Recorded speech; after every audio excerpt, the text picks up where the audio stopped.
Hello viewers, welcome back to my channel. Friends, English learning journey में एक बहुत ही important step है और वो स्टेप है आपकी बुक रीडिंग। फ्रेंड्स, मैंने आपको हाईली रिकमेंड किया है ये जो एपीजे अब्दुल कलाम जी की बुक है विंग्स ऑफ फायर, इसे मैं रीड कर रही हूँ, इंग्लिश से हिंदी में इसका ट्रांसलेशन कर रही हूँ। आज 8th डे है। और फ्रेंड्स, आपको एक चीज़ मैं ज़रूर आपके साथ बताना चाहती हूँ, शेयर करना चाहती हूँ कि बुक रीडिंग क्यों इम्पॉर्टेंट है। क्योंकि जब हम बुक रीडिंग करते हैं तो उससे हमारे भीतर एक लैंग्वेज की अंडरस्टैंडिंग आती है। और वो लैंग्वेज की अंडरस्टैंडिंग हम किस तरीके से करें, क्योंकि जैसे ही हम बुक को खोलते हैं और बुक पढ़ना स्टार्ट करते हैं, नींद आना स्टार्ट हो जाती है, क्योंकि हमें वोकैबुलरी समझ में नहीं आती है। जो सेंटेंस पूरा लिखा रहता है उसका कुछ एक्चुअल मीनिंग क्या निकल रहा है समझ में नहीं आता है। तो हम किस तरीके से बुक रीडिंग करें और हमें किस तरीके से उन सारी वोकैबुलरी को याद करना चाहिए और अपनी डेली लाइफ में इनकॉर्पोरेट करना चाहिए, आइए सीखते हैं इस वीडियो में। सो फ्रेंड्स, यदि आप मेरे चैनल पर अभी नए हैं so please do subscribe my channel, जिससे कि मुझे मिलता रहा है आपका बहुत सारा प्यार और मोटिवेशन, जिससे कि मैं इस बुक को पूरा कंप्लीट कर सकूं, इंग्लिश से हिंदी में ट्रांसलेशन कर सकूं और आपकी इंग्लिश लर्निंग जर्नी में एक वैल्यू ऐड कर सकूं। So friends, without any further do, let's get into the video. Friends, ये सेंटेंस बहुत ही ट्रिकी है। ये पैराग्राफ आपको बहुत ध्यान से देखना पड़ेगा। एक बार पढ़ने पर यदि आप नॉर्मली से पढ़ेंगे तो समझ में नहीं आएगा, तो इसकी वोकैबुलरी को थोड़ा ध्यान से देखिए। चलिए शुरू करते हैं। एवरी चाइल्ड, एवरी मतलब होता है प्रत्येक, चाइल्ड मतलब होता है बच्चा। इज़ एम आर हम यूज़ करते हैं के लिए प्रेजेंट टेंस का ये पूरा सेंटेंस है, सिंपल प्रेजेंट टेंस का। तो आप मेरी टेंस वाली वीडियो में जाकर भी इज़ एम आर के यूजेस देख सकते हैं और किस तरीके से सिंपल प्रेजेंट टेंस कहाँ कहाँ यूज़ होता है आप वहाँ से जान सकते हैं। बॉर्न, बॉर्न मतलब होता है जन्म होना। विथ सम, विथ मतलब होता है के साथ, सम मतलब होता है कुछ। इनहेरिटेटेड, इनहेरिटेटेड मतलब होता है कि जो कुछ विरासत में मिली हुई चीज़ होती है, हेरिडिटी से आई होती है, वंशगत होती है, आनुवंशिक होती है, जेनेटिक होती है। इसका मतलब ये निकलता है कि we receive from our parents, हम कहाँ से हमको मिलता है, ये अपने पेरेंट्स से मिलता है विरासत में। और यदि साइंटिफिक वे में देखें तो ये पूरा का पूरा जो हमारे शरीर में जीन्स होते हैं उनसे एक जनरेशन से दूसरे जनरेशन में आता है। जैसे कि स्किन का कलर हो, आई का कलर हो, या कुछ विशेष स्पेसिफिक गुण हो, तो उसे कहते हैं हम इनहेरिटेड। इनहेरिटेड मतलब विरासत में मिली हुई, जो विरासत में आपको मिलती है कुछ विशेषताएं। तो कैरेक्टरिस्टिक्स मतलब होती है विशेषता। इनटू अ स्पेसिफिक, स्पेसिफिक मतलब होता है कुछ विशिष्ट। सोशियो इकोनॉमिक, सोशियो मतलब होता है कि सामाजिक, और इकोनॉमिक मतलब होता है आर्थिक। तो सोशियो मतलब सामाजिक और आर्थिक, जो कुछ ग्रुप ऑफ पीपल्स होते हैं उनके हैबिट्स होती है, उनके कुछ विशेष गुण होते हैं, वो आपस में किस तरीके से इंटरेक्ट करते हैं, उनके बीच में किस तरीके का कम्युनिकेशन होता है। एंड इमोशनल एनवायरनमेंट, इमोशनल मतलब होता है भावनात्मक, या अपनी भावना से जुड़ा होता है। एनवायरनमेंट मतलब होता है वातावरण। तो एंड ट्रेंड, एंड ट्रेंड मतलब होता है कि कोई बच्चा किस तरह से प्रशिक्षित किया गया है, उसे किस तरीके से सिखाया गया है, उस बच्चे के को किस तरीके से बढ़ाया गया है। इन सर्टन वे, सर्टन मतलब होता है निश्चित, वे मतलब होता है रास्ता, किसी निश्चित तरीके से, खास तरीके से। इसका मतलब निकल रहा है सर्टन वेज मतलब यहाँ होता है खास तरीके से। By figures of authority, figures of authority मतलब होता है, अथॉरिटी मतलब होता है कि आपका कोई भी अधिकार होना, या आपके पास कोई अधिकार है या नहीं। तो प्राधिकार द्वारा एक कोई बच्चा जब जन्म होता है तो उसके भीतर जो भी गुण होते हैं वो आते हैं, कुछ उसके जेनेटिक मतलब उसके वंश से आते हैं, कुछ उसके वातावरण से आते हैं, कुछ उसकी जो आर्थिक स्थिति होती है उससे आते हैं, कुछ उसकी भावनात्मक जो वातावरण होता है उस चीज़ से आती है। और वो ट्रेंड मतलब होता है कि वो इस तरीके से कुछ उसे प्रशिक्षित किया जाता है, बढ़ाया जाता है कुछ अधिकारों के साथ। तो वो सारे के सारे गुण एक बच्चे में जन्मजात इस तरीके से आते हैं कि उसका वातावरण कैसा है, उसके माता पिता, उनके जो गुण होते हैं वो भी उस बच्चे में आते हैं। तो यहाँ इस पैराग्राफ में ये बताने की कोशिश की गई है कि प्रत्येक बच्चा कुछ विरासत में मिली विशेषताओं के साथ एक विशिष्ट सामाजिक, आर्थिक, भावनात्मक वातावरण में पैदा होता है और अधिकारों द्वारा कुछ खास तरीके से ट्रेन किया जाता है, प्रशिक्षित किया जाता है। ये पैराग्राफ में कहा गया है। आई इनहेरिटेड इट। आई यहाँ पर कलाम जी की बात की गई है। इनहेरिटेड इट मतलब वंशगत या उनके पेरेंट्स से। तो विरासत में कलाम जी को यहाँ पर क्या मिली? ऑनेस्टी। ऑनेस्टी मतलब होता है ईमानदारी। And self discipline. सेल्फ मतलब होता है खुद का, आत्म डिसिप्लिन मतलब होता है अनुशासन। तो आत्म अनुशासन फ्रॉम माय फादर मतलब मेरे पिताजी। यहाँ किनके पिताजी की? कलाम जी के पिताजी की बात की गई है। तो कलाम जी को अपने पिताजी से ईमानदारी और आत्मा अनुशासन मिला विरासत में। फ्रॉम माय मदर उनके माता से। आई इनहेरिटेड इट उन्हें क्या मिला विरासत में? फेथ। फेथ मतलब होता है विश्वास। इन गुडनेस। इन गुडनेस मतलब होता है अच्छाई, अच्छाई पर विश्वास करना। And deep kindness. डीप मतलब होता है गहरी, काइंडनेस मतलब होता है दयालुता। तो उन गहरी दयालुता। तो पिताजी से उन्हें मिला सेल्फ डिसिप्लिन और ऑनेस्टी ईमानदारी मिली और अनुशासन मिला। और माँ से उन्होंने एक अच्छाई में विश्वास रखना और एक गहरी दयालुता, ये उन्हें अपने माता पिता से ये इनहेरिटेड विरासत में ये आनुवंशिक गुण मिला। And so did my 3 brothers and sister. और उनके जो 3 भाई बहन थे उन्हें भी ऐसा ही उनके माता पिता से मिला। उनके वंशगत ये गुण उनके माता पिता से उनके भाई बहन और कलाम जी के अंदर आए। ये इस पैराग्राफ में कहा गया है। तो शायद इस पैराग्राफ से आपको इसके पहले वाला जो पैराग्राफ था वो अच्छे से अब समझ में आ चुका होगा। बट यानी होता है किंतु it was the time I spend. I यहाँ पर कलाम जी की बात की गई है। आई स्पेंड मतलब होता है, ये वर्ब की सेकेंड फॉर्म है स्पेंड, स्पेंड इसका मतलब होता है बिताना या खर्च करना। तो यहाँ समय बिताने से स्पेंड का मीनिंग निकल रहा है। किसके साथ में? With Jalaluddin and Shamsuddin. जलालुद्दीन जो है वो कलाम जी के बहन के हस्बैंड है और शमसुद्दीन जो है वो उनके चचेरे भाई हैं। तो इन दोनों के साथ में जो उन्होंने समय बिताया था, दैट परहैप्स मतलब होता है कि शायद हो, मे बी, पॉसिबिलिटी, शायद हो सकता है, इसका मतलब होता है। कॉन्ट्रीब्यूटेड मतलब होता है योगदान। Most of the uniqueness of my childhood. उनके चाइल्डहुड, उनके बचपन में, चाइल्डहुड मतलब होता है बचपन और यूनिकनेस मतलब होता है कोई विशेषता। तो उनके बचपन में जो विशेषता थी उसकी बात की गई है। एंड मेड मतलब होता है ये मेक का सेकेंड फॉर्म ऑफ वर्ब है। मेड मतलब इसका मतलब होता है बनना। ऑल द डिफरेंस मतलब जितने भी उनके भीतर अंतर थे, बदलाव थे, डिफरेंसेस थे दूसरे लोगों के कंपैरिजन में, उसकी बात कही है। यहाँ पे डिफरेंस का मतलब निकल रहा है इन माई लेटर लाइफ।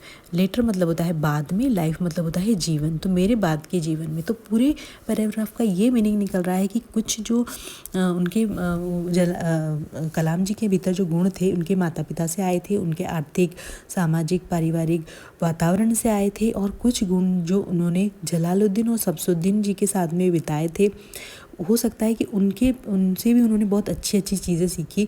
तो उनके जो बचपन के भीतर जो यूनिकनेस थी, एक जो विशिष्टता थी, वो और जो डिफरेंस था वो जो उनके बाद के जीवन में दिखाई दिया, वो मतलब इन माई लेटर लाइफ जो लिखा है, उनके बाद के जीवन में जो ये बदलाव, बहुत बड़ा बदलाव दिखाया गया, उसका पूरा योगदान वो उनके आनुवंशिक गुण और शमसुद्दीन और जलालुद्दीन को देते हैं कि उनकी संगति भी उनके भीतर उन गुणों को प्रकट करने के लिए उत्तरदायी थी, कि उनके भीतर वो जो अच्छे गुण आए हैं वो उन लोगों के कारण भी आए हैं। ये पैराग्राफ में कहा गया है। सो पूरा ट्रांसलेशन होगा, लेकिन यह वह समय था जो मैंने जलालुद्दीन और शमसुद्दीन के साथ बिताया, जिसने शायद मेरे बचपन की विशिष्टता में सबसे अधिक योगदान दिया और मेरे जीवन में बहुत बड़ा बदलाव बाद में, मतलब मेरे बाद के जीवन में उन्होंने बहुत बड़ा बदलाव लाया। उनकी ये जो संगति थी या उनका जो कंपनी थी। The अनस्कूल्ड wisdom. अनस्कूल्ड मतलब होता है नॉट एजुकेटेड और नॉट ट्रेंड, लेकिन यहाँ पर अनस्कूल्ड का मतलब निकल रहा है कि नेचुरल या स्पॉन्टेनियस, मतलब अनायास ही कुछ चीज़ हो जाना, नेचुरल, प्राकृतिक रूप से होना। विजडम मतलब होता है यहाँ पर कि आपकी बुद्धि, इंटेलिजेंस, बुद्धिमत्ता। तो जैसे कि यहाँ पर अनस्कूल्ड का मीनिंग निकलेगा कि नॉट एजुकेटेड और ट्रेन, अशिक्षित, लेकिन यहाँ पर इस पैराग्राफ में नेचुरल निकल रहा है इसका मीनिंग। नेचुरल और स्पॉन्टेनियस मतलब अनायास जो उनकी बुद्धिमत्ता थी, किसकी? जलालुद्दीन की और शमसुद्दीन की। यहाँ पर बुद्धिमत्ता की बात की गई है। इसका एक एग्जाम्पल से इसका इस अनस्कूल्ड को समझते हैं कि he reacted with intense unschooled emotions. He reacted मतलब होता है कि प्रतिक्रिया करना। ही रिएक्ट्स विथ इंटेंस मतलब तीव्र। अनस्कूल्ड इमोशन मतलब अनायास ही कोई भावना एकदम जागृत हो जाना और तीव्रता से वो एक प्रतिक्रिया देना, उसे कहते हैं। तो उसने किस तरीके से प्रतिक्रिया दी, अनायास एक भावनात्मक प्रतिक्रिया दी, इसका मतलब।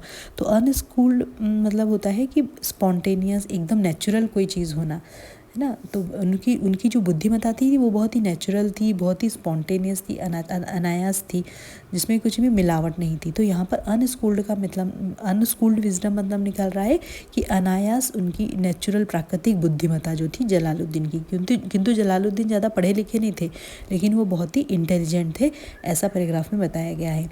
And Shamsuddin was so intuitive मतलब होता है अंतर्ज्ञात, अंतर ज्ञान से जाना हुआ, सहज संबंधी, मतलब खुद अपने आप अपने को कुछ इंट्यूशन हो जाता है ना कि ऐसा होने वाला है। या उसके कहते हैं कि having the ability to know और understand things without any proof और एविडेंस, मतलब कुछ तुम्हें पता नहीं होता है लेकिन तुमको ऐसा लगता है कि ऐसा होने वाला है। तो उनके भीतर वो चीज़ थी, इंट्यूटिव थे वो। Having characteristics of by intuition, उनको ऐसा मतलब पता चल जाता था, अंतर ज्ञान हो जाता था। एंड रिस्पॉन्सिव मतलब होता है कि बहुत ही उत्तरदायित्व थे, उत्तरदायी होना, प्रतिक्रियाशील होना, क्विक टू रिएक्टिव होना। तो उन्हें हर एक किसी चीज़ के प्रति उन्हें इंट्यूशन होता था और वो बहुत जल्दी रिएक्ट करते थे। टू नॉन वर्बल मैसेज, ये देखो बहुत ही सुंदर यहाँ पर वर्ड की बात की गई है, नॉन वर्बल मतलब होता है बोलना, नॉन मतलब होता है जिसे नहीं बोला गया हो, मैसेजेस मतलब होता है कुछ अब संदेश। तो नॉन वर्बल मतलब होता है अनकहे मैसेज, अनकहे शब्द, या नॉन वर्बल वर्ड्स को कहते हैं अनकहे शब्द। जैसे किसी ने कुछ कहा नहीं हो, तुमने उसकी बात को समझ लिया, उसकी मन की बात को समझ लिया है। तो ये जो पैराग्राफ है थोड़ा सा टफ है। तो ये कहा गया है कि जलालुद्दीन जो थे उनके भीतर प्राकृतिक एक नेचुरल बुद्धिमत्ता थी, और शमसुद्दीन के भीतर भी ये गुण थे, ज़्यादा पढ़े लिखे नहीं थे। तो उनमें अंतर ज्ञान था, और वो हर चीज़ को इतने आराम से रिएक्टिवली कहते थे, जो कुछ अनकहे शब्द होते थे वो भी समझ जाते थे, उनके संदेशों को समझ जाते थे। दैट आई कैन अनहेजिटेटली मतलब होता है कि किसी भी एक एडवर्ब है जिसका मतलब होता है कि समथिंग इमीडिएटली और कॉन्फिडेंटली विदाउट डाउट, एंग्जाइटी, दृढ़तापूर्वक किसी भी चीज़ को शो करना या कहना। तो अनहेजिटेटली मतलब दृढ़तापूर्वक किसी भी चीज़ को, डाउट को बताना, किसी के सामने कॉन्फिडेंटली रखना, अनहेजिटेटली का मीनिंग निकलता है। एट्रीब्यूट मतलब होता है विशेषता, गुण, कैरेक्टरिस्टिक्स और क्वालिटी, इसको कहते हैं एट्रीब्यूट। माय सब्सिक्वेंटली मतलब होता है बाद में, मतलब उनके बाद में जो ये गुण आए उनके भीतर। मैनिफेस्टेड मतलब होता है कि प्रकट करना। क्रिएटिविटी मतलब होता है उनकी रचनात्मकता, कुछ क्रिएटिव चीज़ें उनके भीतर जो थी। तो मैनिफेस्ट मतलब होता है प्रकट करना, display, show, exhibit, unfold, reveal, ये सारे सिनोनिम्स है। Declare, disclose. तो मैनिफेस्ट का मतलब ये होता है। To their company in my childhood, company मतलब होता है कंपेनियन, प्रेजेंस, उनकी जो साथी, संगति, उसे कहते हैं। इन माई चाइल्डहुड मतलब बचपन में। तो बचपन में जो शमसुद्दीन और जलालुद्दीन की जो कंपनी थी, उनके साथ में उन्होंने समय बिताया था, और वो इतने इंटेलिजेंट थे, ज़्यादा पढ़े लिखे नहीं थे जलालुद्दीन और शमसुद्दीन, लेकिन फिर भी उनके भीतर एक नेचुरल विजडम था, एक नेचुरल प्राकृतिक बुद्धिमत्ता थी, इंट्यूटिव थे वो, और वो अनकहे शब्द, नॉन वर्बल मैसेजेस को भी समझ जाते थे।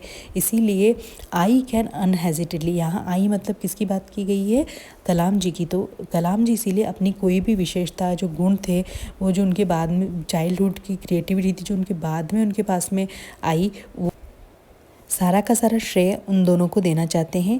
इसका पूरा मीनिंग होगा कि जलालुद्दीन और शमसुद्दीन की अनायास बुद्धि इतनी सहज और ज्ञानमुखी संदेशों के प्रति प्रतिक्रियाशील थी कि मैं बिना किसी हिचकिचाहट के अपनी बात में प्रकट हुई रचनात्मकता का श्रेय अपने बचपन की उस संगति को दे सकता हूँ। तो वो पूरा का पूरा जो क्रेडिट जो होता है वो उनके भीतर, जो कलाम जी के भीतर जो इतने अच्छे गुण थे, उसका क्रेडिट वो देते हैं अपने जेनेटिक, उनके माता पिता के जो वंश से आए हुए गुण, और जलालुद्दीन और शमसुद्दीन की संगति जिन्होंने की उनके भीतर एक क्रिएटिविटी जो बड़े होने के बाद में उनके भीतर आई, उसका पूरा का पूरा वो श्रेय जलालुद्दीन, शमसुद्दीन और उनके माता पिता से के भीतर से इनहेरिटेड जो गुण आए हैं उसको देते हैं।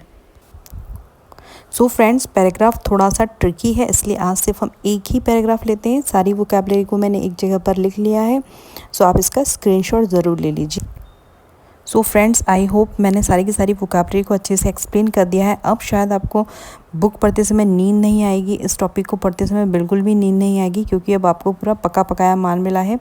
बस आपको इसे अच्छे से समझना है और अपनी डेली लाइफ में इनकॉर्पोरेट करना है। तो फ्रेंड्स, कैसी लगी आपको ये वीडियो? फ्रेंड्स, यदि आपको लगता है कि ये वीडियो आपके लिए हेल्पफुल है तो प्लीज़ मुझे कमेंट सेक्शन में कमेंट करें और मेरे चैनल को सब्सक्राइब करें, जिससे कि मुझे मिलता रहे आपका बहुत सारा प्यार और मोटिवेशन, जिससे कि मैं इस जो बुक को पूरा कंप्लीट कर सकूं और आपको आपकी इंग्लिश लर्निंग जर्नी में एक वैल्यू ऐड कर सकूं। और आपको सिर्फ इस वीडियो को देखना ही नहीं है, बल्कि इसके जितने भी वोकैबलरीज हैं इसे एक नोट पे लीजिए और उसमें पूरा नोट करिए और अपनी डेली लाइफ में इनकॉर्पोरेट करना स्टार्ट कर दीजिए, जिससे कि ये जो वोकैबलरीज हैं, इंग्लिश एक्सप्रेशंस हैं, इडियोमैटिक एक्सप्रेशंस है, फ्रेजल वर्ब है, ये सारे आपके डेली लाइफ का एक हिस्सा बन जाए, एक आपकी डेली लाइफ में यूज़ होने के लिए। जब भी आप इन सारी वोकैबलरी से एक्वेंटेड हो जाए, जब भी आपसे कोई बात करे और इन वोकैबलरी को यूज़ करें, तो आप इमीडिएटली समझ जाएं कि हाँ, ये तो मैंने यहाँ पढ़ा हुआ है। सो फ्रेंड्स, ये धीरे धीरे आपका लैंग्वेज की अंडरस्टैंडिंग बुक रीडिंग करने से ही आएगा। और यदि आपको इस टॉपिक से रिलेटेड कोई भी डाउट है तो आप मेरे साथ में ज़रूर शेयर कर सकते हैं। मैं आपको ज़रूर आपका जो भी डाउट है उसे सॉल्व करने की ज़रूर कोशिश करूँगी। सो फ्रेंड्स, यदि आप मेरे चैनल पर नए हैं so please do subscribe my channel and don't forget to hit the bell icon, जिससे कि मुझे मिलता रहे बहुत सारा मोटिवेशन और आपका बहुत सारा प्यार। So friends, thank you very much for watching my videos. Keep learning, keep watching, keep growing. Thanks for watching my videos.